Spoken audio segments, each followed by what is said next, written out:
நாளைய தினம் வியாழக்கிழமையில் வரக்கூடிய பிரதோஷ நாள். சிவபெருமான் கூறிய இந்த பிரதோஷ நேரத்தில் யார் ஒருத்தவங்க நந்தி தேவரை வணங்கி வழிபாடு செய்கிறாங்களோ அவங்களுக்கு நந்தி தேவரே குருவாக மாறி அவங்களுடைய வாழ்க்கையை வழிநடத்தி செல்ல உதவி செய்வாங்க. நாளைய தினம் சிவன் கோயிலில் நந்தி தேவரை வணங்கினதுக்கப்புறம் இப்போ சொல்லக்கூடிய மந்திரத்தை 27 முறை சொல்லுங்கள். உங்கள் வாழ்க்கையில் வளம் பெருகும்.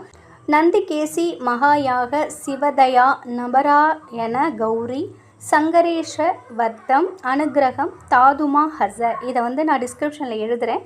நாளைய தினம் கோவிலுக்கு போயிட்டு தீபம் ஏற்றி சிவபெருமானி நந்தி தேவரி மனமுருக பிரார்த்தனை பண்ணிக்கோங்க.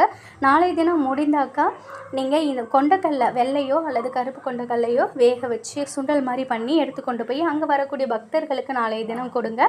அது மட்டும் இல்லை, சிவபெருமானி நந்தி தேவரி மனமுருக பிரார்த்தனை பண்ணிக்கோங்க.